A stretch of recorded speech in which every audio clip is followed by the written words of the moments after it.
Fox Sports.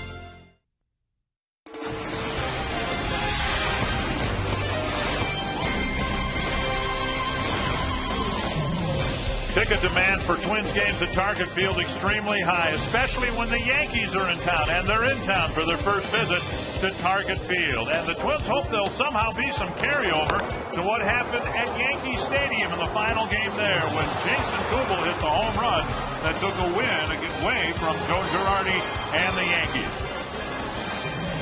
And welcome to Target Field, 1st and 3 between the Twins and the New York Yankees. Dick Bramer along with Burt Blyleven, two teams that have identical records as we begin this series, and two teams that have an awful lot of frontline players. Well, they really do. You look at the Yankees, you look at the Minnesota Twins, you think of Derek Jeter with the New York Yankees, 2,800 hits in his career, and of course Joe Mauer. He's a leading vote getter in the All-Star team for the American League. You can see the total votes. Derek Jeter second. Both these guys, you know, MVP last year, Joe Mauer. He has had a very good, he's got a lot of success against the New York Yankees. Last two seasons, hitting .350, 4 home runs, 8 RBIs. What Joe wants is to get some of those guys ahead of him on the base paths so he can do something just like that. I mean, he hits to all fields, but you'll see all the hits for Joe Mauer going the other way, and that's how good a hitter he is. Wherever you pitch him, that man can just flat out hit. Well, the Yankees come to town. They're a little banged up right now, and if anything, the Twins are a little bit healthier than they have been. Well, you know what? I mean, you look at the Yankees, they're without Jorge Posada. They have missed some guys, but the Minnesota Twins, you know, it's a well-balanced ball club, so they're very happy to have J.J. Hardy back. Hardy missed some ball games, 17 to be exact, and he told us before the ball game that he's really anxious to get back in that lineup and help not only defensively but also offensively. Well, the Twins hope to at least win this series and do to the Yankees what the Yankees did to the Twins in their home ballpark. And to that degree, we've got the same starting pitchers that we had in the opening game at Yankee Stadium a couple weeks ago. A.J. Burnett against Scott Baker.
Is brought to you by your local Northland Ford dealers.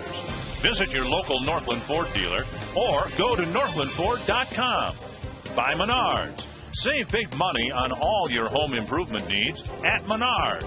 And by GMC. We are professional grade. We welcome you back to Twins Baseball on Fox Sports North. In just a couple moments, it's the Twins and the New York Yankees from Target Field. There's a shot of the first base lounge. You can find that down the right field line here at Target Field.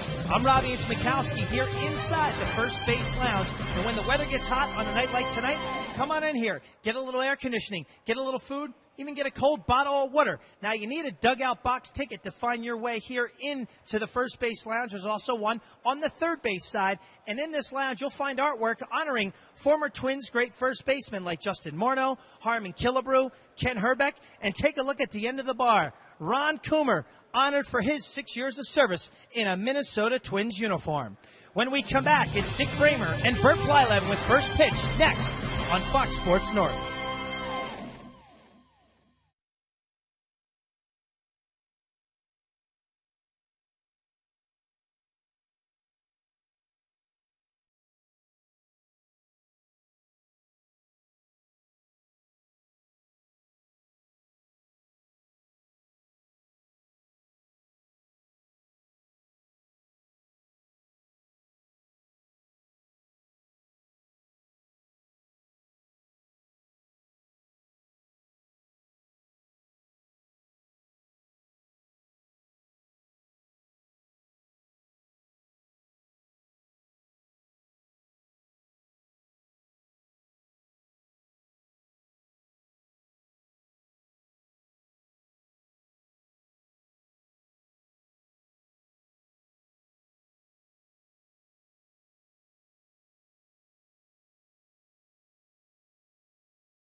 Twins taking the field for the first and only series this year between the Twins and the Yankees here. And it begins tonight with the two teams not identical in strengths and weaknesses, but they do have identical records as this series gets started. And the Menards batting order for the New York Yankees, coming off a tough weekend against the Mets in New York. Derek Jeter leading things off.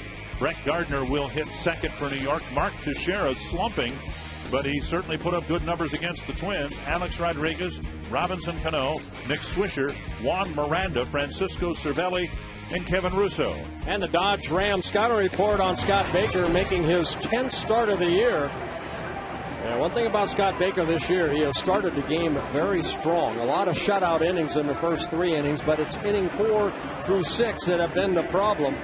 In innings 1 through 3, an ERA of 1.66 in the 27 innings he's worked so far. But in innings 4, 5, 6, he's worked 24 innings and given up 23 earned runs. Northland Ford defense for the Twins. An outfield tonight of Delman Young in left, and Art Span in center, Michael Kadire in right. Good to have J.J. Hardy back in the lineup. Brendan Harris at third. Hudson Morneau the right side of the infield. Mauer behind the plate. J.J. Hardy had a workout here yesterday during the off day. Told Ron Gardenhire he thought he was ready to go. They put him in the lineup subject to some early hitting, and he passed with flying colors. He said he feels great. He's looking forward to contributing. You know, no player likes to sit. And J.J. Hardy, one of those players, he wants to be out on that field. Some threatening clouds moving in, but we'll at least get started on time. Chance of thunder showers here later on tonight. We'll see whether we have an uninterrupted game. Jeter, Gardner, and Teixeira to get things started. Well, Baker making his 5th career start against the Yankees, his 2nd this year. First pitch, hack foul. Baker will try to establish that fastball. He works up in the zone. He'll get some fly ball outs more than ground ball outs. You see the numbers of Jeter. When he was in New York, he was hitting over 300 when the Twins were there. He's been struggling a little bit at the plate. Outside, 1-1. Baker pitched well enough to win. The Twins had a lead when he came out of the game, but that was the game where the Twins gave up the big grand slam to Alex Rodriguez and lost the opener at Yankee Stadium. Bounce right side. Hudson throws on the run, 1 away. And one thing we've seen, Bert, from Baker in his last couple of starts, getting more outs on the ground. He's typically been a fly ball pitcher. Well, you know what? I mean, he tries to make the adjustment to the stuff he has in a bullpen. I've talked to Baker about that. And that's one thing I think through maturity and just being out there, he realizes he's not going to be the same pitcher night after night or performance after performance.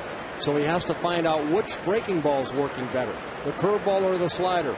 My control of my fastball, which is usually pretty good for Baker, you know, like that pitch right there, just taking a little off, a 90-mile-an-hour fastball rather than 93 or 4. Get strike 1.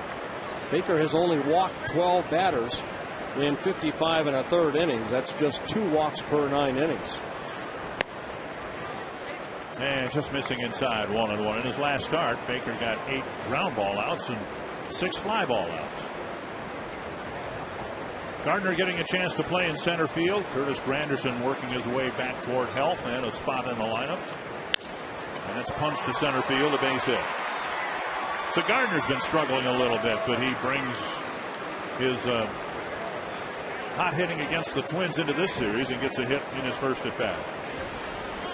Let's take a look at the Lincoln Mercury key stat on Scott Baker. In 4 starts here, he's 3-1 and very good ERA compared to the 5 starts he's been on the road. And I know I did listen to Ron Coomer and Tim Laudner talking about that. And Baker is a fly ball pitcher. We haven't seen a lot of fly balls leave in the gaps. And that's, if he does give up fly balls, that's where he'd like the Yankees to hit him. Hit him toward Denard Span. Well, I'll admit to having an untrained eye. I'll also tell you that I know batting practice doesn't matter, but it was my impression watching teams take batting practice here today that with the heat and the humidity, the ball did seem to carry better than some other games that we've seen here. We'll just have to wait and see. Right. I think that's the big question mark. What will they do? Let's turn a double play. That's what the Twins will do.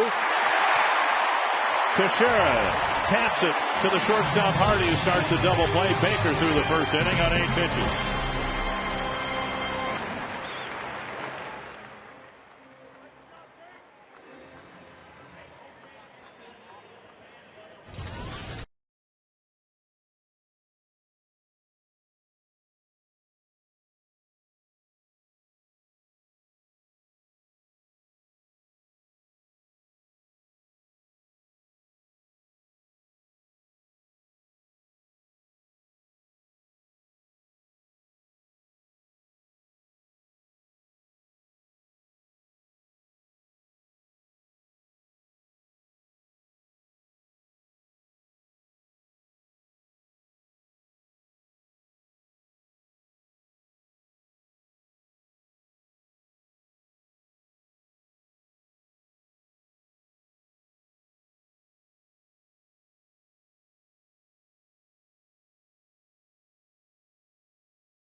for this long without eventually a thunderstorm coming, and we've got them coming from the southern part of the state up here.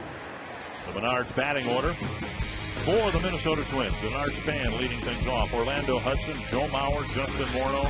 Morneau, the tremendous month of May he's put together so far, leading the league in hitting. Michael Kadire, Jason Kubel, Delman Young, J.J. Hardy, and Brendan Harris.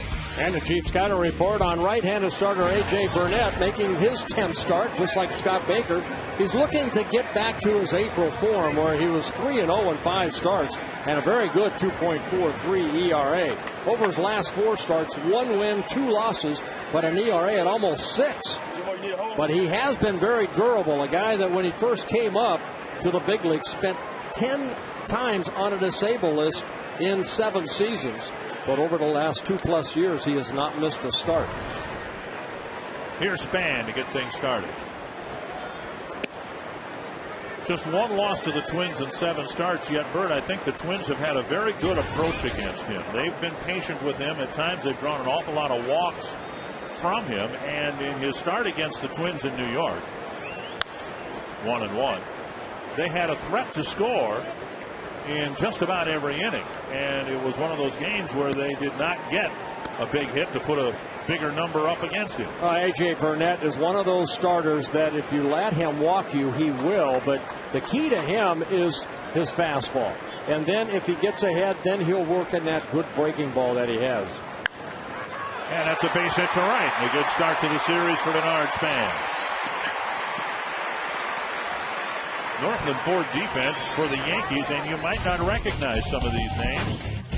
The left fielder is Kevin Russo, a New York native just called up. Brett Gardner in center, Nick Swisher in right. You recognize the names on the left side of the infield. Miranda replacing Teixeira at first. Teixeira, the designated hitter. Cervelli behind the plate. And there is Russo in left field. Yankees really banged up. Yeah, Marcus Thames with a sprained right ankle, so he is not playing in today's ball game. Here's Hudson, has the average at 306 thanks to a good month of May. And he takes a strike at the knees. And Hudson hitting even better as a left-handed hitter, hitting .319 as a left-handed hitter, .283 from the right side of the plate. The 2 home runs as a right-handed hitter.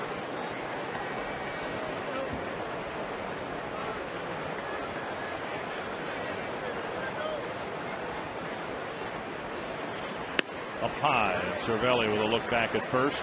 Span stutter stepping his way away from the first base bag. Yeah, Denard leading the Twins with 10 stolen bases in the 11 attempts. A.J. Burnett, a guy that you can run on, but Cervelli's done a very good job of throwing out runners, about 60%, 13 of 21. Burnett will go with that high leg kick, bring it about his belt like that. Span goes on an off-speed pitch, and he'll swipe second base. So much of successful stealing is stealing on the right pitch, and I think the Twins picked a good one there. Well, you know what, and I don't know if the Yankees used more than one sign with a runner on first, or maybe Denard Span looked in, and if Cervelli only uses one pitch, and if he puts down 2 or 3 or a wiggle, that's the pitch that a runner at first base sometimes will peek in and maybe get an opportunity to steal that base. Joe Girardi, a former catcher right there, and the manager of the Yankees. 2-2 to Hudson. So Span steals his 11th base, and now it's up to Hudson to hopefully get him over to third or drive him in.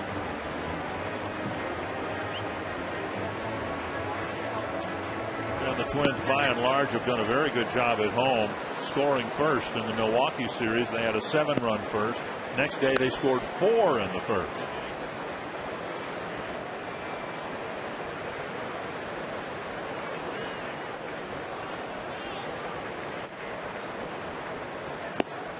Breaking ball, missing, close pitch, and it's a full count.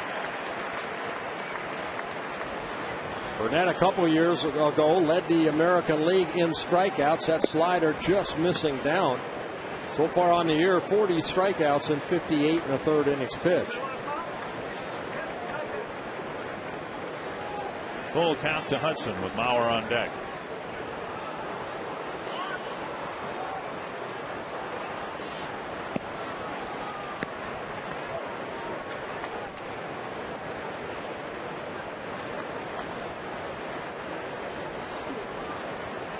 Burnett sometimes will work that fastball middle in and then hopefully catch that inner half of the plate. And that's where Cervelli is sitting inside. That's to the gap in left center field, and Gardner will make the catch on the line drive, one away. One down, Mauer coming to the plate, and this reminder, the Twins baseball is brought to you in Sony High Definition. Mentioned that the Twins have had a good approach against Burnett. In his last, and this is counting the playoffs now, in his last 25 innings, the Twins have taken 19 walks. And one of those walks issued to Mauer in Burnett's start against the Twins at Yankee Stadium. And Mauer's second home run of the season came against Burnett.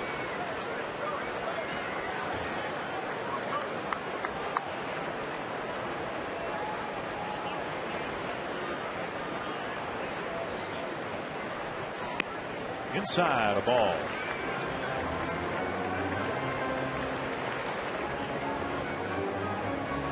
Alex Burnett, 33 years old, in his second season with the Yankees, his 12th major league season, signed as a free agent.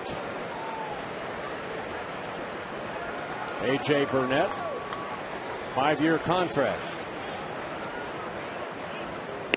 Fastball on the inside corner, 1-1.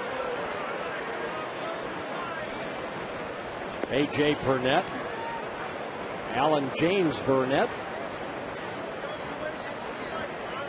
originally signed by the Mets back in 1995, came up with the Marlins, also spent time with the Blue Jays. 1-1 to Mauer, and wide of the plate, 2-1.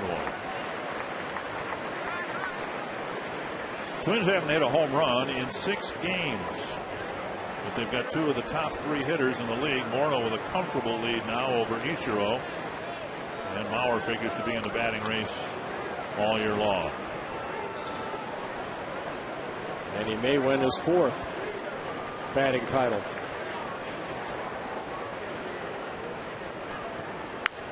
Just think of that. Something that no American League catcher had ever done. And this guy's done it 3 times before his 27th birthday. Yeah, his first one in 2006 when he hit .347. Then a couple years ago, hit .328 in 2008. Last year, hit .365 to win his 3rd American League batting title.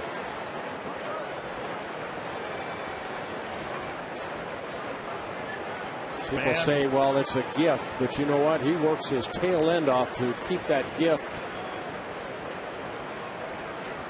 at the high level. He's able to keep it. High hopper over the mound. Jeter scoops and fires on the play. Span advances to third, and it'll be left to Morneau.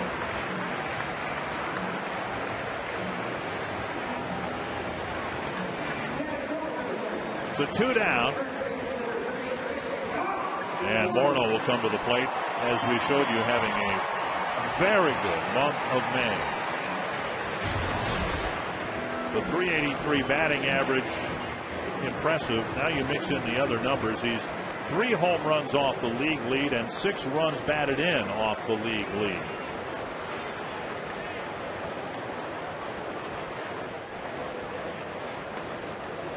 Some teams shift for Morneau. The Yankees, at least on the first pitch, do not. Yeah, Alex Rodriguez, a third baseman, is playing off the line, so Span can get off as far as Rodriguez is from third base bag. But with 2 outs, a base hit will score him anyway. And Burnett, but he does have 3 wild pitches. Up and in, and it's 2-0. So I'd be surprised right here if he gives Justin a good pitch to hit. I know it's early in the ball game, but Justin has been red hot. Brewers walked him 4 times in the last 2 games of the series. And he takes one at the knees, 2-1.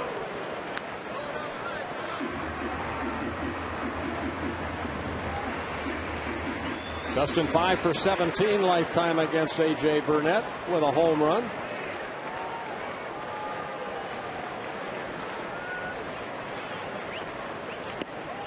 And now 3-1 with Cuddyer on deck. Yeah, he's missed with that breaking ball a couple times wide outside to left-handed hitters. Did it with Mauer, did it just right there to Justin.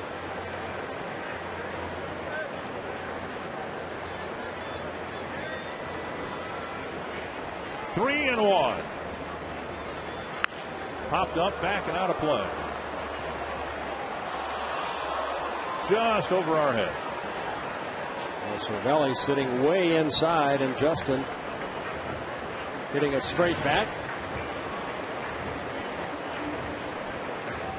Morneau hit the last Twins home run at the Rogers Center.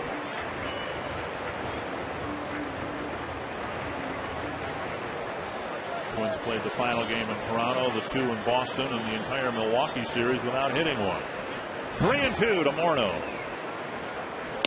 Outside, he draws another walk. And that'll get Kanier to the plate with 2 men aboard. That incidentally will get Morneau's on-base percentage up to 500. I guess the percentage should be 50, but every other time he's come to the plate, he's been on base. And we'll see what Kanier can do about getting the Twins that first lead. And Kanier just 2 for 16 against Burnett over their meetings. One of the hits a double.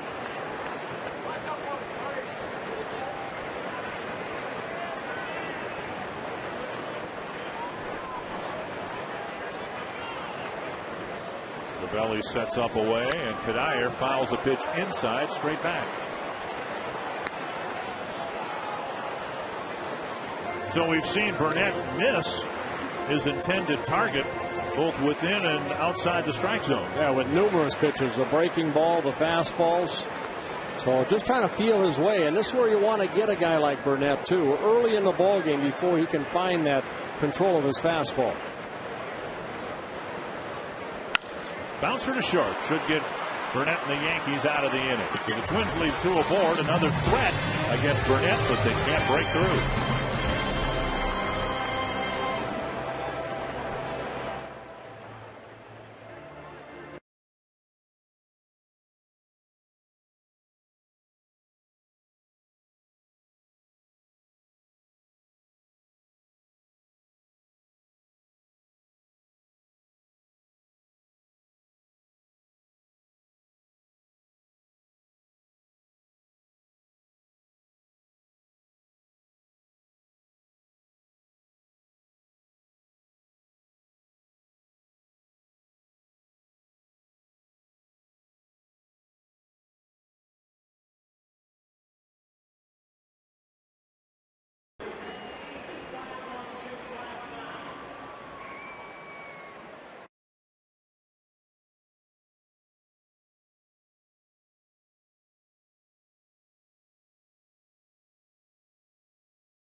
And the New York Yankees from Target Field. I'm Robbie Smikowski, and what do you know? I've weaseled my way into some free ice cream here. You can get it on the concourse. I got some Dippin' Dots cookies and cream right here, Dick and Bert. You can see the North Shore Creamery. When the weather gets hot like this, you need some ice cream to cool it down a little bit. I opted for the Dippin' Dots because I like cookies and cream. But right behind home plate, in fact, between home plate and third base on the main concourse, you can get something to cool down on a hot night like tonight. So Dick and Bert, you guys enjoy yourself up there. I'm going to keep eating. Yeah, don't be afraid to bring us some. Strike 1 to Alex Rodriguez. How about Robbie's little visit to the first base lounge? And he pointed out that Ron Coomer was, a picture of him was at the end of the bar. Can you imagine such a thing? Ron Coomer at the end of the bar. At the end of the bar, no. 1-1 to Alex Rodriguez. He'll be followed by Robinson Cano and Nick Swisher. Twins also have a complimentary third base lounge where they honor third basemen. Up the middle, and the ball hopped over the glove of Hudson, who might have had a play on Rodriguez. So a hop over the glove. I don't know if it hit the edge of the grass and kicked up, but a base hit to center for Alex Rodriguez. Hudson, you can see that ball kind of came up on him. He expected to stay down and kind of popped over his glove. So a sharply hit ball up the middle, the second hit for the Yankees.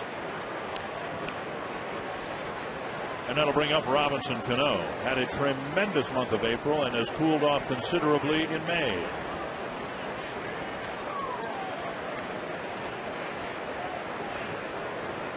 So Rodriguez's base hit, a ground ball, as Baker gets a swing and a miss on Cano.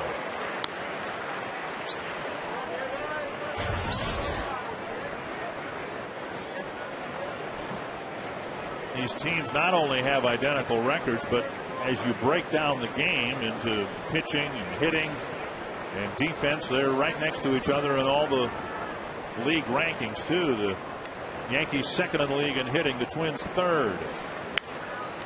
The Yankees fourth in the league in pitching, the Twins fifth. The Twins first in the league defensively, and the Yankees second. So different styles, granted, but so far the two teams off to very similar starts. And Ron Gardenhire hoping that the last game at Yankee Stadium will exercise some demons against the Yankees.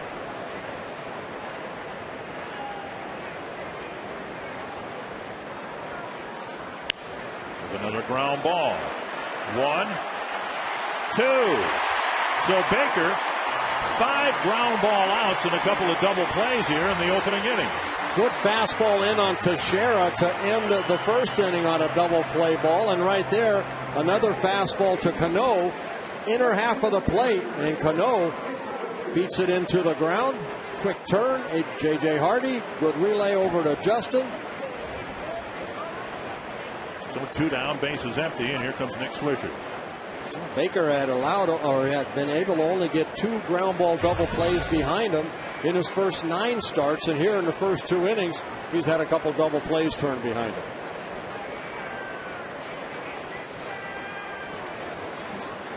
Swisher, when we were in New York, had an arm injury that bothered him when he was trying to hit left-handed, so he didn't do much of that. Now his arm's feeling better, and he's in there as a left-handed batter against the righty Baker.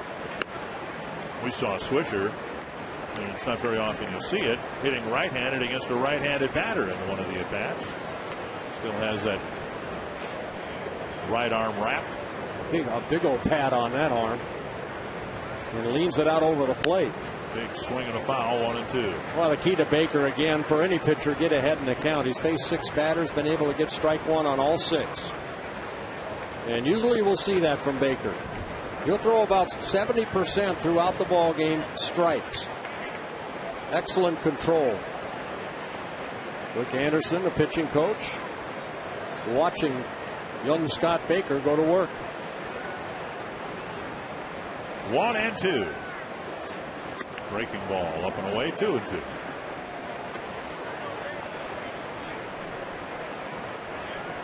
Baker making his 5th career start against the Yankees. 2 wins, 2 losses.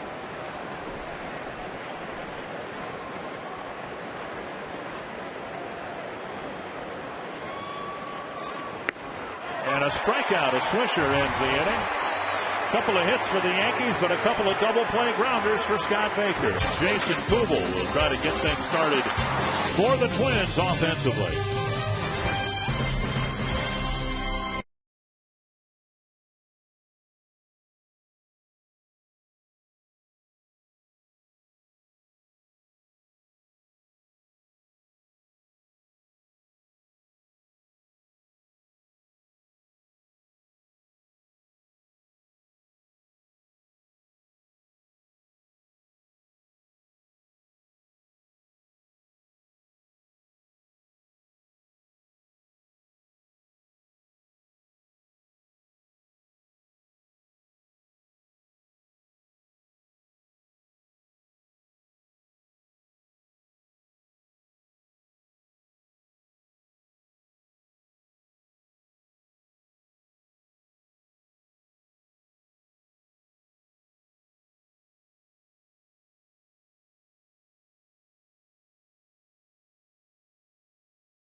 Minnesota.com. Plan your next Minnesota vacation today.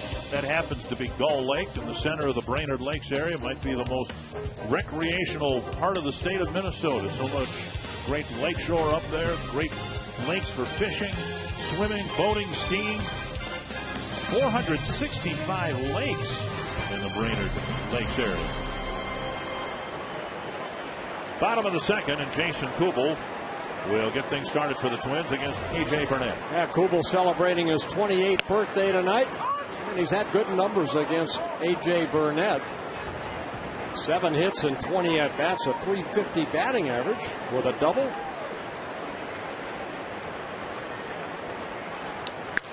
Lifted down the left field line and near the tarp. And out of play. 2 strikes. And Kubel, of course, in his last at-bat against the Yankees. Well, she's celebrating a birthday, too. Yes, very nice. You are hereby circled. Kubel, in his last at-bat against the Yankees, hit one of the more dramatic home runs in recent Twins history, if not the last 50 years. To turn that game around, as the Twins did, to steal the Yankees' lunch after having it stolen so many times by the Yankees, certainly the biggest win of the year for the Twins. Well, during the regular season, we know that the Twins have struggled in New York, but since Ron Gardenhire's been a manager, the Twins are actually, there's a breaking ball right there, and Kubel striking out on his birthday, which isn't supposed to happen. Yeah. A.J. Burnett must not know it's his birthday. Burnett picks up his first strikeout. The Twins are 11 and 18 against the Yankees here. Big slow breaking ball, and Kubel swings through it. So 1 gone, and here's Delman Young. The rain beginning to fall here at Target Field.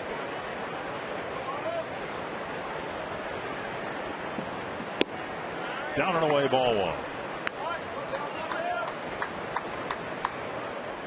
Burnett really has been struggling, as Bert mentioned, over his last 3 starts. 9 runs allowed against the Red Sox, 3 against the Twins, 6 against the Rays. Hard ground ball hit to Cano, and Young is retired on number 2. And that'll bring up J.J. Hardy.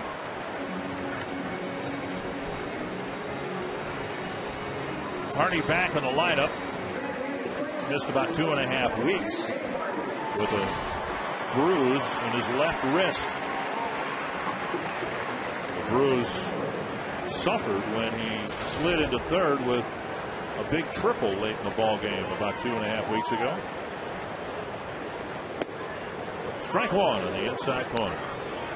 I talked to J.J. Hardy. He's got that wrist wrapped a little bit. He said if he does get on first base, he will have some gloves in his hand. But, you know, when you hit that triple, you don't have a chance to maybe pull out gloves in the back of your pocket as you're around the second base. So when you do slide, you kind of keep your hands up.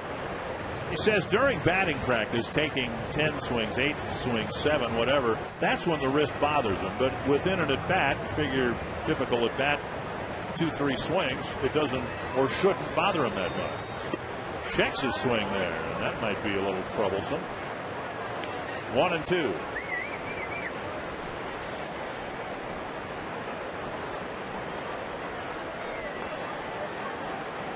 And it's a shame, of course, Hardy couldn't play against his former team, the Brewers, over the weekend. Hopefully we'll get that chance when we go to Milwaukee in June. It's hit well to right center field. Chased by the right fielder Swisher, and it's off the wall. And Hardy jumps back into the lineup. Stand up with an extra base hit. No sliding allowed. So a 2-out double to right center field for J.J. Hardy. I got a fastball right there and just went with it. Pitch left up a little bit, and Hardy hits this ball sharply over the head of Swisher, and this might be the first sign that we see that ball carrying a little bit. A lot of times we've seen balls hit like that caught on the track. So J.J. Hardy with a double, his 5th double of the year. He's in scoring position with 2 outs.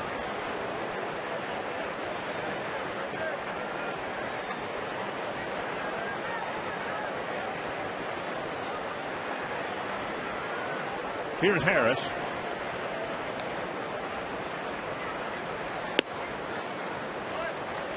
Ball 1. Harris struggling offensively. Nick Punto still struggling with a strained left middle finger suffered while swinging the bat over the weekend. So the hope is Punto is available as a pinch runner tonight. Won't be asked to hit. Might be ready to play tomorrow night. Foul back, 1-1.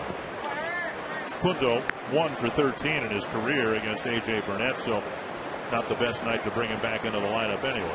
Well, Harris 2 for 12, a 167 batting average, but he does have a home run against A.J. Burnett. So that's the positive right there. Here the Twins would love to get a 2-out base hit. Yep. Anywhere in the outfield grass to drive in the first run of the game. On the outside corner. And Harris has been struggling, and what we saw in the series finale against Milwaukee, maybe the struggles getting to him a little bit to the point of losing some aggressiveness at the plate. He seems to be taking a lot of pitches. See what he gets here from Burnett on 1 and 2.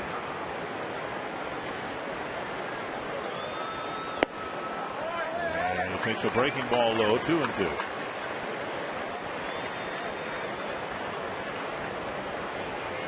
See the rain falling, and we expect it to rain for a little while, and then hopefully it'll clear out without an interruption. There's Hardy with the left wrist brace on.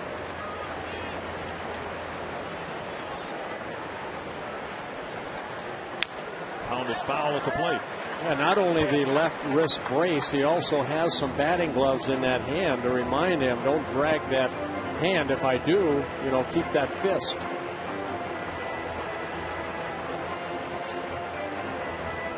In the old days, they used to carry dirt, right? Some of the base runners would just put dirt in their hands to keep themselves from jamming an open hand into the ground. Some of the infields were so bad, too, they used to just pick up rocks. Carry rocks to the next base. 2 and 2 to Harris. And now a full count with Span on deck.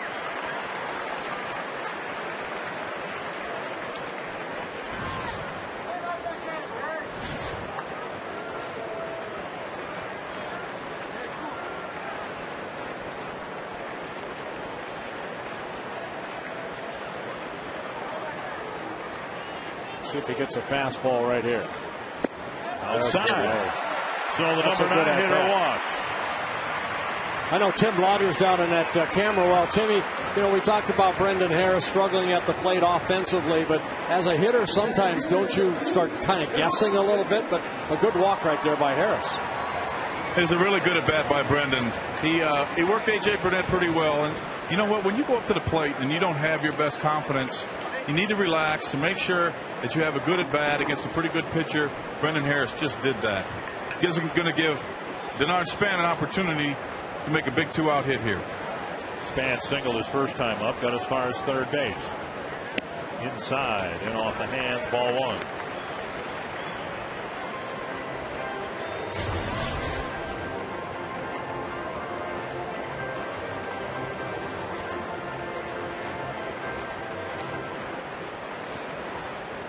And the rain coming down a little harder.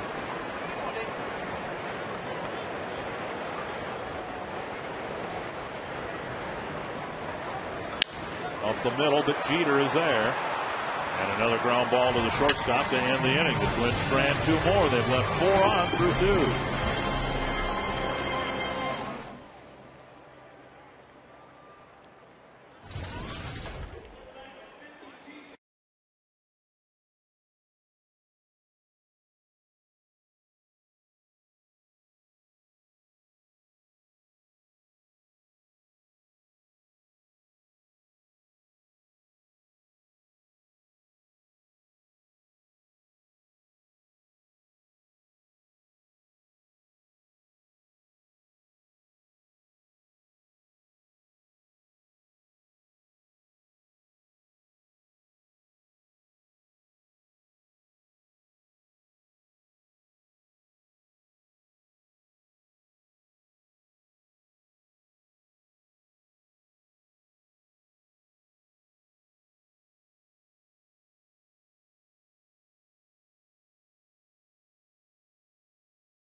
start here.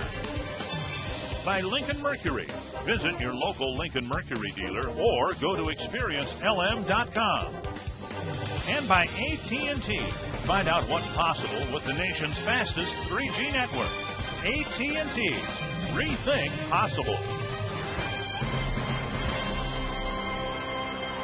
Each team with a pair of hits. Twins have left 4 on. The Yankees haven't left anybody on because Scott Baker's been getting ground balls and getting some double play grounders. Here's Juan Miranda leading off the third. Hits one in the air down the left field line. Harris makes the catch and foul ground, staring up into the raindrops. One away. And before Francisco Cervelli comes to the plate, tickets are available for the Twins games against the Royals on June 8th through the 10th. And it's the best plan for you to call ahead and get your ticket purchases this year because of the high demand. To reserve your seats for the Twins and Royals games coming up in the next homestand, call 833-TWINS or log on to twinsbaseball.com tonight. It's remarkable how very quickly, Bert, this region has embraced this ballpark, and the demand for tickets so high. We can't stress enough the importance of calling ahead, making your plans, because the days of calling on the day of the game and getting tickets probably are long gone for a while. I think so much of it is word of mouth, too. They get a chance to watch it on the telecast, or they hear it from John and Dan explaining, the field conditions and the beautiful complex the Twins have put together here, that fans want to come out. 2-0, and Cervelli takes a strike. I've run into so many people myself that say, they have certain dates that they're coming out for the first time because tickets were hard to get. Right. And that's a perspective we probably, or at least I probably shouldn't lose, that we're here for every game. Bouncer to short. Hardy has it. 2 away. So many people get to see this ballpark, and the newness of this ballpark will be enjoyed for years to come. You can submit a question or comment online at carsoup.com/baseball. Heidi Paulson from Dodge Center, Minnesota, wondering how the grounds crew does the TC logo on the back of the pitching mound. Well, it's actually pretty simple. They just put some water on a stencil behind the mound and just darken it. It's not a different colored dirt or anything like that. Because their pitching mound is made of clay, it holds water. I thought they had an artist on the ground crew that would go out there and just do it by hand. See, I thought it was aliens who appeared here overnight. Like the crop circles that you see every once in a while. Very nice. There it is. Good job, guys. And then it rains, as it is now, and I suspect the TC will be less visible. That's to right field, and Kadair running towards the line makes the catch, and it's another quick inning for Scott Baker through the third inning on just 8 pitches.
think will be the Arby's value player of the game. Text the word value followed by a space and the player's name to short code 234234.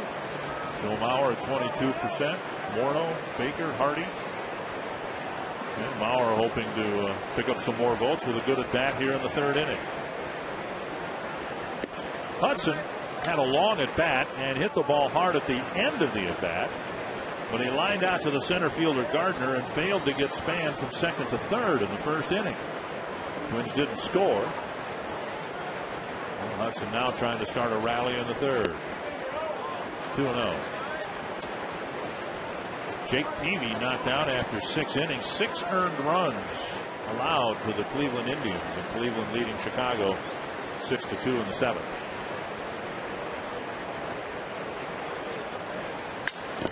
Now another grounder to Jeter. They're keeping him busy. 1 away. So 4th assist already for Derek Jeter. And Bauer, who grounded out to Jeter in the first, will hit next.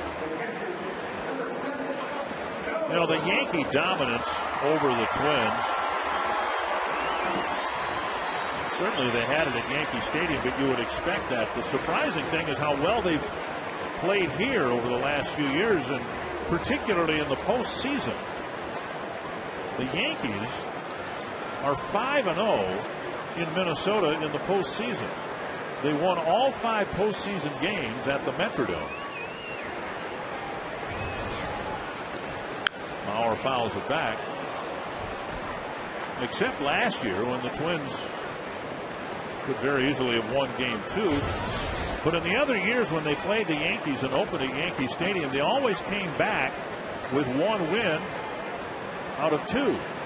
And then the Yankees ran the table here in Minnesota.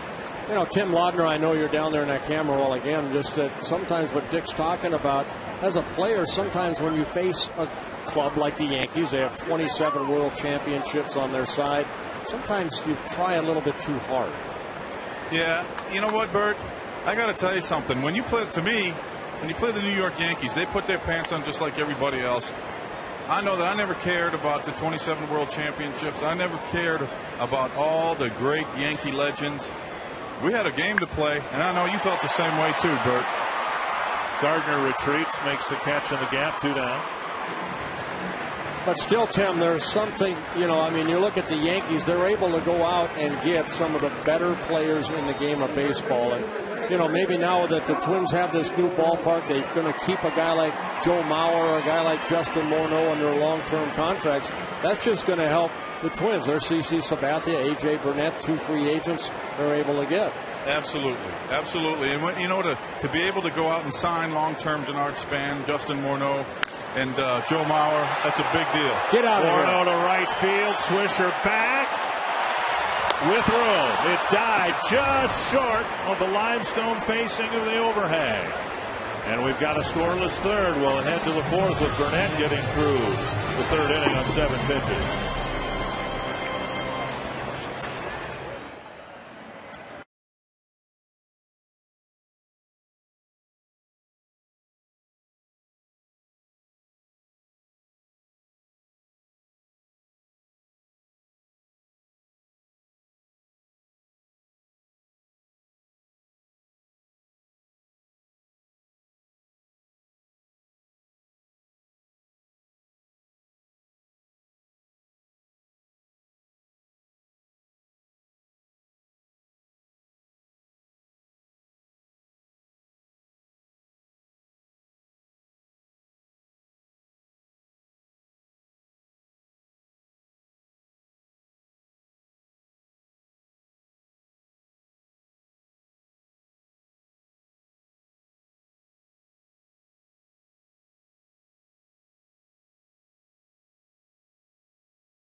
Face the minimum number of hitters. Yeah, only 27 pitches used for Scott Baker, getting ahead. Strike one on 8 of the 9 batters he's faced. A.J. Burnett, a lot of pitches thrown, 48 pitches in his 3 innings. And the Yankees have a couple hits in the ball game, but Scott Baker's been able to get a couple double plays turned behind him. And the Twins have 2 hits. Rain coming down pretty hard, as you can see. And Jeter will lead things off in the 4th.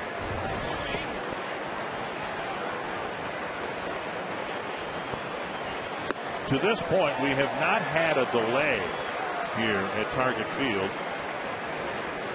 We've had a postponement, and in the Boston series, they took a little extra time between innings to treat the mound in the home plate area, but we've not had the tarp on the field yet. Bouncer right side, and that one skips past Hudson into center field. The Yankees get their 3rd hit. Well, this is a part of the game that has really hampered Scott Baker this year.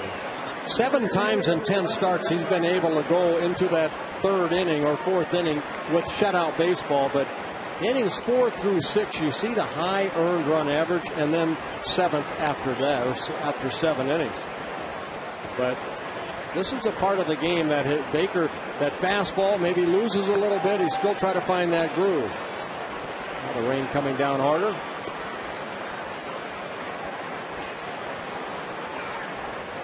Some of the fans going for cover with the rain coming straight down very hard. Up and away, ball 1. Gardner singled, looped a soft line drive into center field, and then was promptly doubled up in the Teixeira at bat.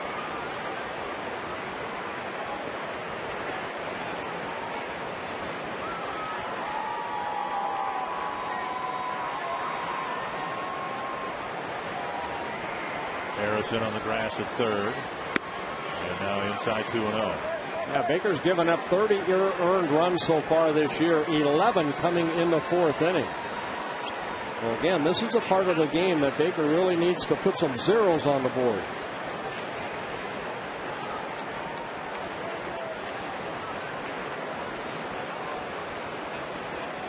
Two and 0 to Gardner.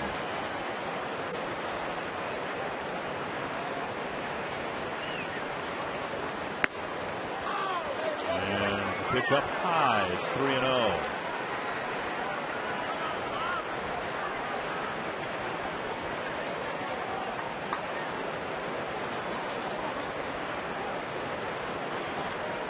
Gardner takes here with nobody out in the inning. I think he'd make Baker throw a strike right here. And he delivers up high. It's a 4-pitch walk, and now the Yankees have a threat quickly here in the 4th inning.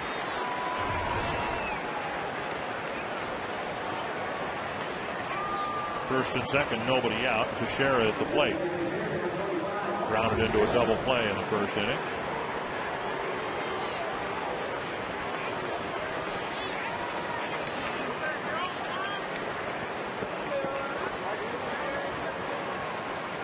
Teixeira, it looked like it was breaking out of his typical April slump when the Twins were in New York.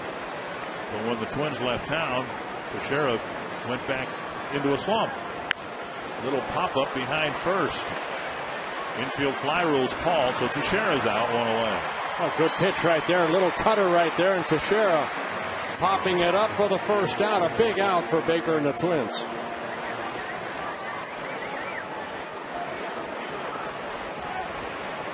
Watch the slider right here. A little break right there. Teixeira a little out front. He's really had trouble from the left side of the plate, hitting only 185 as a left-handed hitter, Mark Teixeira. Fox Tracks brought to you by the Minnesota Department of Public Safety. Here's Rodriguez. Grounded a single up the middle to lead off the 2nd.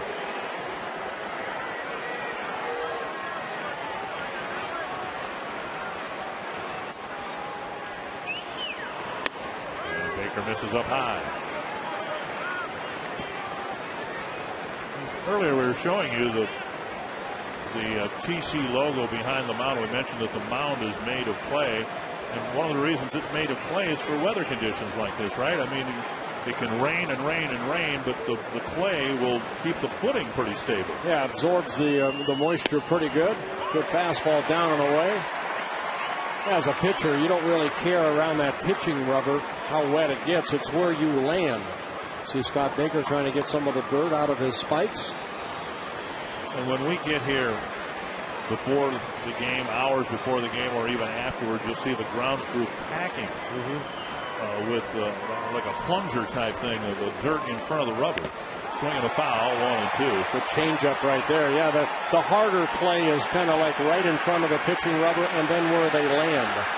And then around the mound itself is a little softer. Wildlife here at Target Field. I wonder if he had to get a ticket.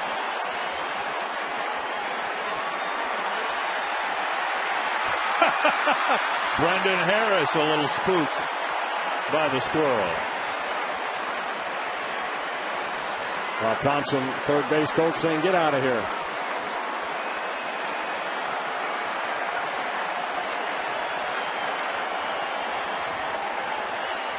Heading out to Delman Young.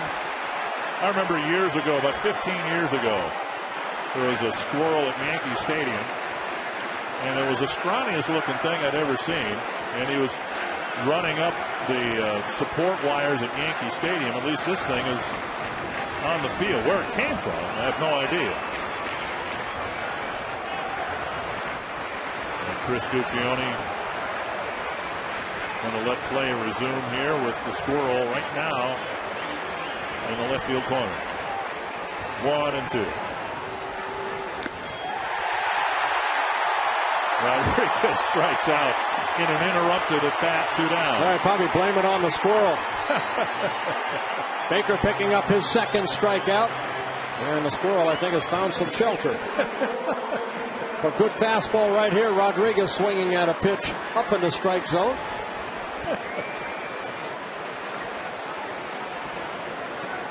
Seeking shelter. Here's Cano.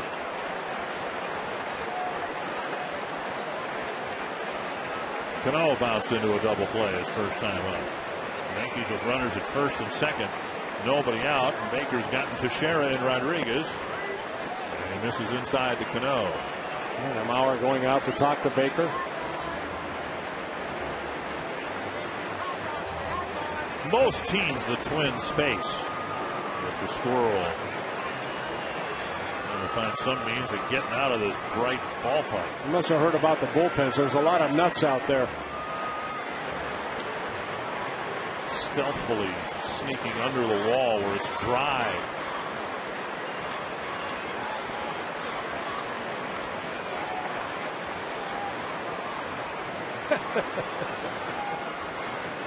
Poor little guy.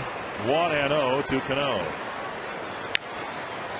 Harris will chase it, but not be able to get there.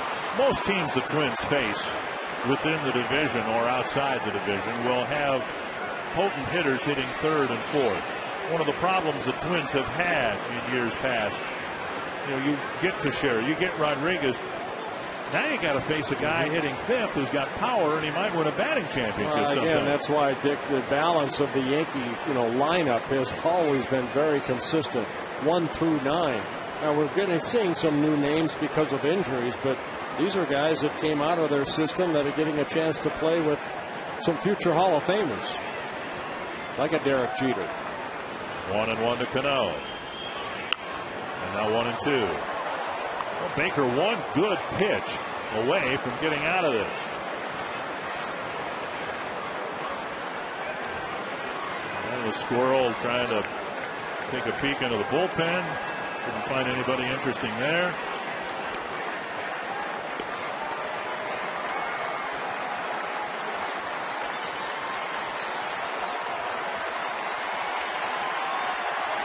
And Baker trying to finish off Cano and get off the field where he can stay dry.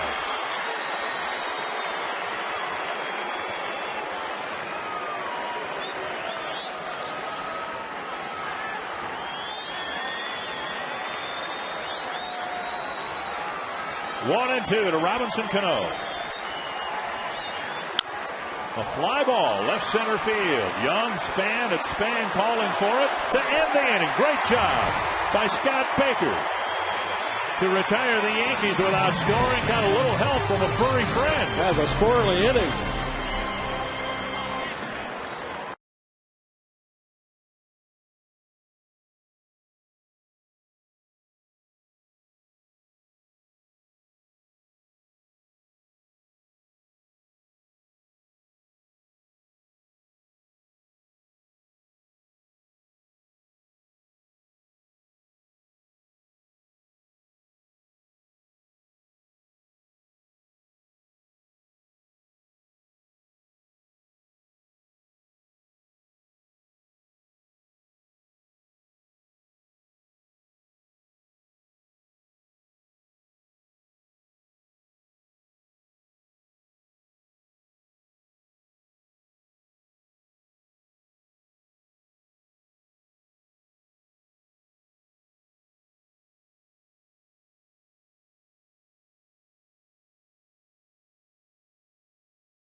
you know, you wonder how he got in here in the first place. But then how in the world is he going to get out? Unless he can find a drain somehow. Maybe he's out by the trees out there in straightaway center. Maybe he came with the trees. Part of the batter's eye? Like Christmas Vacation, the movie Christmas Vacation, where they brought in a pine tree and there was a squirrel in it. Right. I want him to go up into the stands. Watch the people just run. Squirrel! Well, they treated the mound in the home plate area. The rain continues to come down pretty hard here. And Burnett will face Kadire, Kubel, and Young. Well, Brian O'Nora, the crew chief here, he's at first base tonight. He will stay in contact with Larry DeVito, and they will watch the monitor on where the storm is and how much they expect. There's Brian O'Nora. Burnett will get his 8 tosses, and those tosses began just a few moments ago. Well, the squirrel probably heard about the Kestrel. We got all sorts of time on television, even in the newspapers, and we haven't seen the Kestrel since. And the squirrel hopes we don't. There's where the Kestrel sat on top of the right field foul pole. So as things progress over the years, we'll probably see larger forms of wildlife, deer, moose, big bear, a bear. Here's Kadire starting the 4th inning.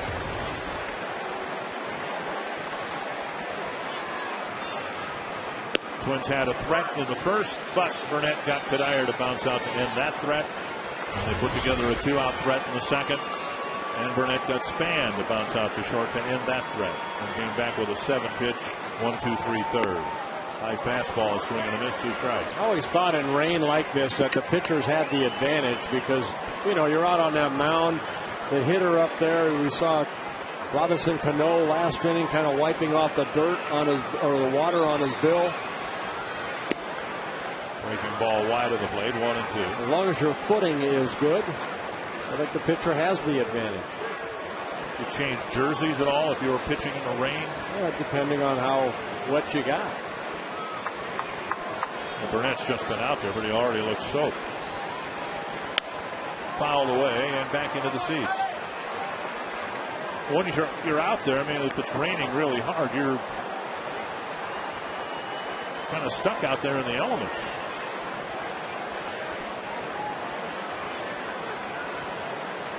I don't know, you were a big rosin user, weren't you? Yes. Checked his swing 2-2. That's a good take right there by Kadire, because Burnett in the past has struck him. He has been able to strike him out on that pitch.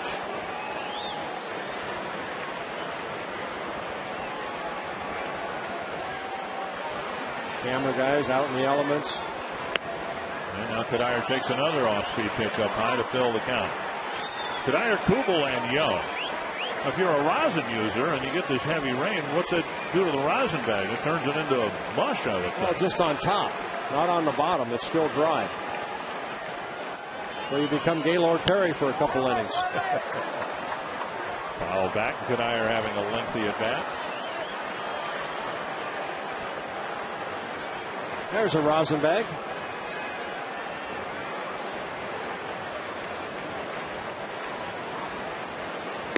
High fastball gets him with a lightning bolt right over the Twins logo in center field. 1 away. Burnett picks up his second strikeout of the ball game. TNT trivia tonight. Which pitcher has allowed the most career hits to Derek Jeter? Jeter has 2,801 hits. Ball 1. Well, you'd figure it'd be somebody in the American League East.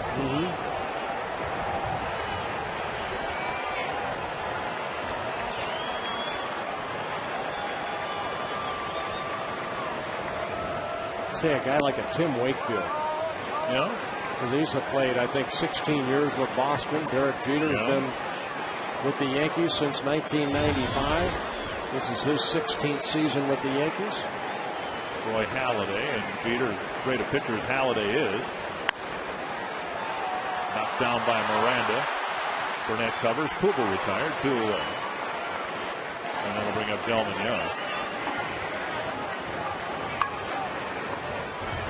And the other teams within the division really haven't had much in the way of a stable pitching staff. You think of the Red Sox or the Jays, guys who had at least one pitcher pitch a long time for them. Surely wouldn't be anybody with Tampa Bay or Baltimore you wouldn't think. It is really coming down, folks. And Young picks up high. That we are playing right now might suggest that they know it's not going to rain this hard very long. Right. Otherwise, I think we would have stopped it an inning or so ago. Swing and a miss.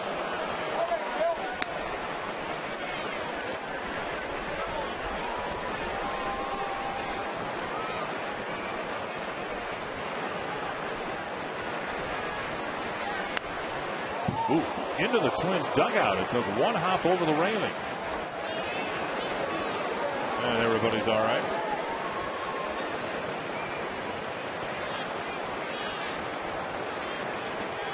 One and 2 to Delman Young. Got him with a breaking ball. And it's a 1-2-3 fourth after a 1-2-3 third. Scoreless going to the fifth.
Mikowski in the Minnesota State Lottery Winner's Circle, and I've got Marshall from Prior Lake here, and a stack of lottery tickets, $100 worth for Marshall. Look at this, Bert.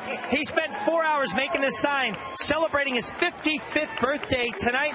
You are now being circled by Bert, and all he wants for his birthday, if you lift that up just a little bit, Bert, there you go, is to be circled by you. Now, Marshall, how long did it take you to make this sign? I spent all afternoon making this sign between doing a little bit of work in-house, but, not too much. How long? 4 hours. 4 hours to make this sign, Bert. The least we could do is get him circled, right? Yeah, nice job, Robbie. Happy birthday to you. Happy birthday to you, says Bert. Thank you very much. Thank you, Bert. There you go, Bert. Now we go to the fifth inning in a scoreless game. Nick Swisher, Juan Miranda, Francisco Cervelli facing Scott Baker. Yankees threatened in the fourth inning, but Baker did a great job keeping the Yankees off the board. Yes, he did. 42 pitches for Baker in the first 4 innings, so great pitch count. And strike one to Swisher, who struck out swinging in the second.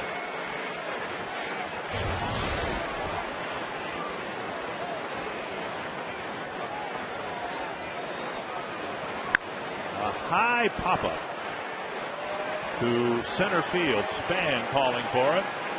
Making the catch. One away. Well, when somebody hits a ball that high, you always say that'll bring rain, but it's too late. You can vote for the 2010 All-Star teams that'll be playing in Anaheim. You can vote for Joe Mauer, Justin Morneau. Vote for all the Twins and the rest of your favorite major leaguers. Vote early vote often. You can go to twinsbaseball.com. You can get a ballot here at the ballpark if you'd like. Twinsbaseball.com, where Twins baseball is always on. How about that? Joe Mauer, in a so-called small market, leading all of baseball in voting right now, in the All-Star voting. Well, I think, with him, the MVP last year, the 3 batting titles, baseball fans know. They know the good players they want to see at the All-Star game, and definitely Joe Mauer is one of those. You see that elsewhere, too. I think the third outfield vote right now, third highest vote total went to Nelson Cruz of the Rangers, who's been a breakout player for the Rangers. Well, what's going to help too, Dick, I think, is the Twins pack this place, 39,000 people every night. Hopefully everybody here votes for a Minnesota Twin.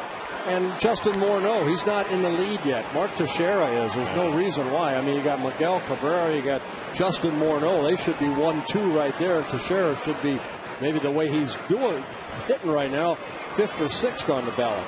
But it'll all even out. I think Justin will end up hopefully getting the enough votes to be voted in. 2-2. And the rain still coming down. Miranda fouled out to third baseman Harris his first time up. The infield's starting to get the kind of sheen to it that you see when the dirt's taking a lot of water.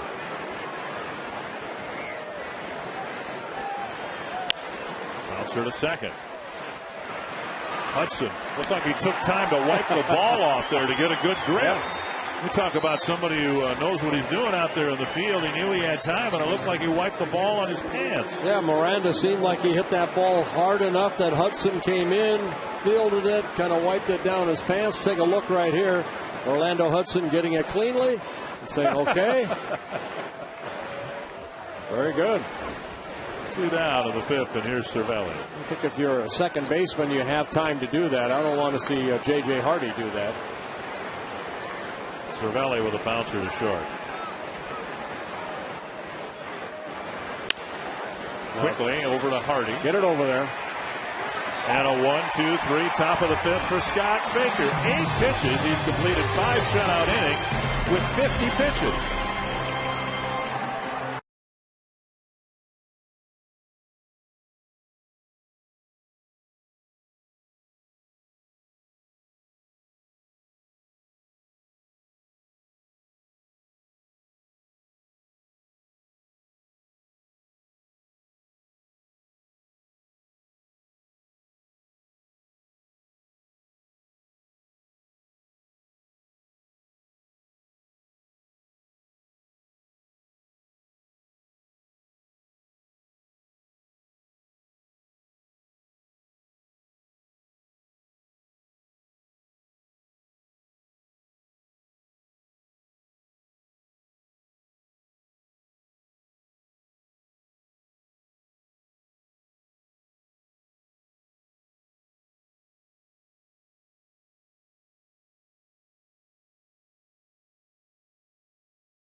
Absent any key hits, the squirrel on the field's been the highlight of the game so far. Robbie Hintz, Mikowski, Tim Laudner, Bert Blyleven, and Dick Brainerd with you.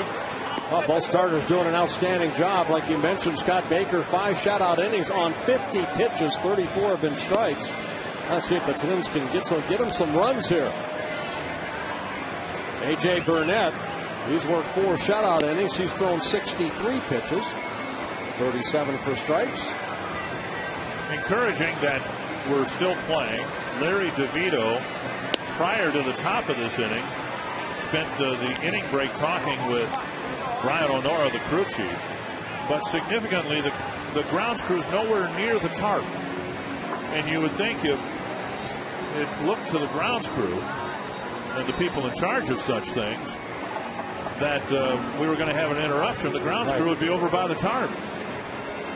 And I don't think they are. I think those are just fans sitting there. A lot of people, when you try to break in a glove, you get it soaked. Put some oil in it, and that guy's getting his glove soaked. Hardy with an extra base hit with 2 outs in the second. He cracked a double off the fence in right center. Yeah, Denard Span led off the Twins offense with a base hit in the first inning, then Hardy's double. That's been it. Wicked hop, fumbled briefly by Rodriguez, and he throws Hardy out. So Hardy put the barrel of the bat on it, and a 2-hopper becomes the first out of the inning. Yeah, 8 straight outs for A.J. Burnett.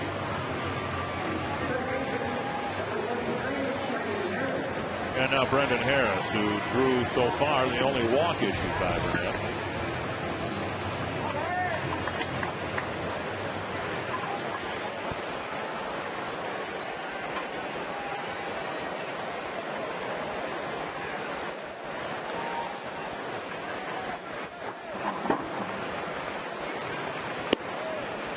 Imagine Harris, who knew coming into this season that the Twins had a second baseman in Hudson. They had a new shortstop in Hardy. They're going to let Nick Punto probably play at third base.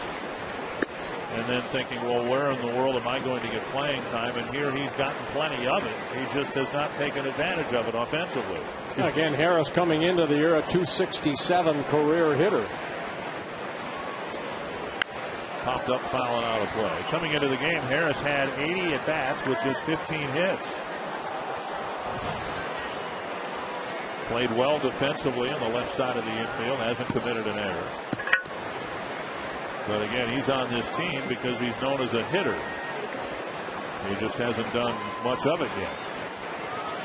Breaking ball gets the inside corner, and Harris is called out for out number 2. Yeah, Burnett picking up his 4th strikeout. I think what we've seen the last couple innings, Burnett having better control of that curveball.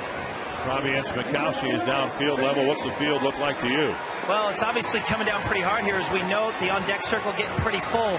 But I've got my hands on the cleat cleaner here that was on the mound, and you can see it's almost all the way full with dirt that A.J. Burnett and Scott Baker were using to clean their cleats. And they have a substance called turfus that they are putting on the mound that we see as Denard Span lays a perfect bunt down the third base line. But I just asked Larry DeVito, the crew chief, what's going on? If it stays like this, are we going to go into delay? And he said, well, obviously it's up to the crew chief, Brian O'Nora, to see if we're going to continue playing here.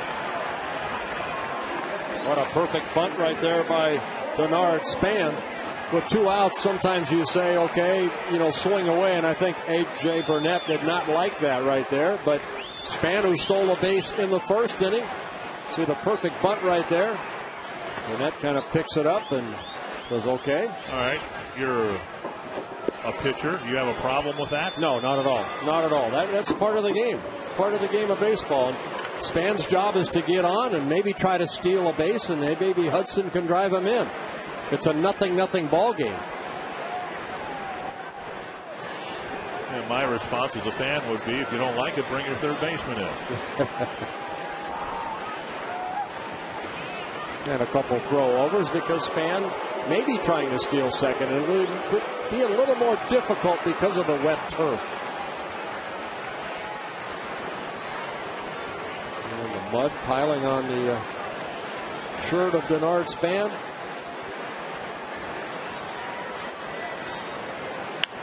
And Hudson lifts it foul over the Yankee dugout.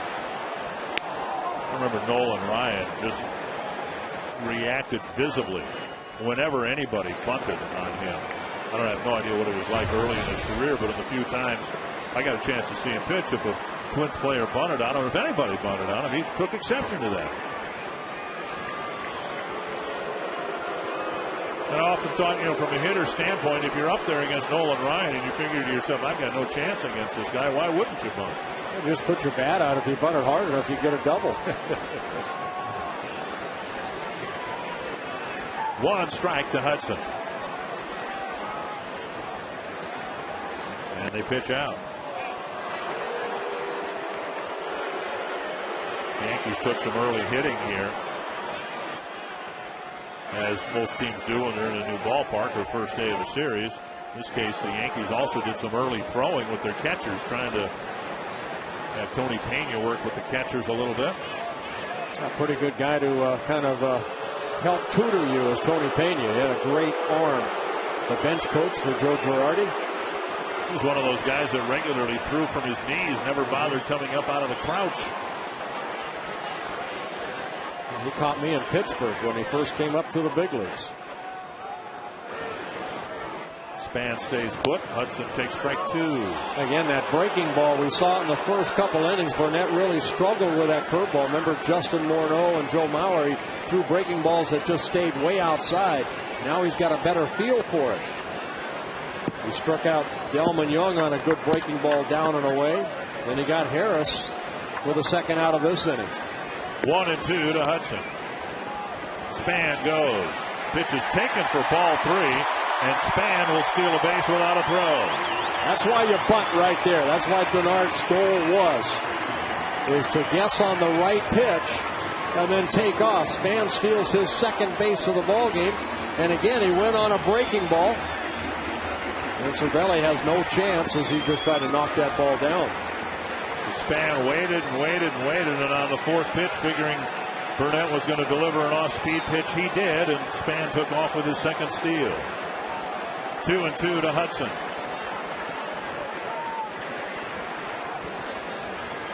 Got him. So Burnett looks over his shoulder at Span a little bit as Hudson strikes out. We've got no score through 5.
Game, and we want to alert both our viewers and the people who have tickets for the game. We don't want you showing up here at 7 because the game starts at 6 and our coverage will begin at 5:30. And our coverage of this game has been interrupted. Been covered. Yes, it has. They decided to put the tarp on the field, and I must say they did so rather quickly. Imagine how many dozens of times the grounds crew here has practiced that, and now here in late May, they finally get a chance to do it. Well, you know, you wonder if Brian O'Nora was just waiting because this is an official game now. You know, if they had put that tarp on in the 4th inning and the game is, say, called, then they have to start a whole new game. But right now, all the stats, all your at-bats, all your innings pitched, they are yours. Right. They go in the back of your bubblegum card. And what So if the Twins were to say, get rained out the rest of this ball game, they would maybe start tomorrow in the 6th inning. Game 1. Kind of brings into focus, though, that last strikeout that wrapped up the 5th inning. If Span had scored, if Hudson had gotten a base hit to get him in from second base, this game would be stopped at least with the Twins leading 1-0. Right. Here's what's happened so far tonight. Not much offensively. The Twins had a threat in the first, left a couple of men on, a threat in the second, left a couple of men on, and then left Span on in the 5th. I think that's one thing we have seen over not only this ball game, 5 men left on, and yesterday's ball game, 14 men left on against the Brewers. And then prior to that, even though the Twins won in 12 innings, 17 men left on Saturday against the Brewers. So Twins putting men on the bases, they're sometimes unable to get them in. Well, the Twins got Span on board twice, got him into scoring position twice, just couldn't get him in. And the Yankees had one threat, a single and a walk to start the 4th, and then Baker came back to get Teixeira, Rodriguez, and Cano to keep them off the board. One of the Target Field first, our first game interruption here, as we have a rain delay with no score through 5. And the next time you're at a Twins merchandise outlet, maybe here at the Majestic Athletic Clubhouse at Target Field or one of the pro shops, you can purchase this cool print of Target Field created by artist Michael Brower called Home of the Twins. It's a contemporary view of Target Field and should be a great gift for any Twins fan. And right now the print is only available at Twins merchandise location. Robbie Ince-Mikowski was in the weather room, and you don't have your AMS seal, your American Meteorological Society seal, but what have you found out, sir? Well, what I did find out is that realistically, bottom line, I think we're looking at a 30-minute delay here. The showers are moving steadily up I-35, a couple individual showers. So we're looking at, if it clears, 20 minutes with the delay, 10 minutes to get the field ready for a total of a 30-minute delay. But the guys in the weather room there seem pretty optimistic that it's going to be not a long one here tonight at Target Field. So these storms should be steadily moving away from downtown Minneapolis, and we should get back to business here before the night closes.